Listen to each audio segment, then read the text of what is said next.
Hello everyone, so let's start what I eat in a day. So morning में मैंने खाया yummylicious egg roll which is so yummy spicy tangy, और उसके साथ मैंने लिया ब्लैक टी। और दिन में मैंने प्रिपेयर किया ये मसालेदार चना विद लॉट्स ऑफ पियाज मसाले एंड विद 2 रोटीज़। और गाइस, दिन सुबह से इतनी बारिश हो रही थी, इतनी ठंड लग रही थी, और finally winter is coming. Room में पूरा अंधेरा हो गया था guys, that's what I want to show. सो उसके साथ ही इवनिंग में मैंने खाए ये गर्मा गर्म बेसन के पकौड़े, जो सिर्फ सिंपल से थे बट यमी थे।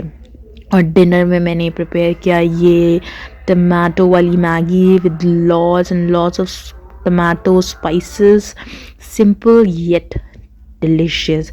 So stay tuned for more videos like this. Like and subscribe.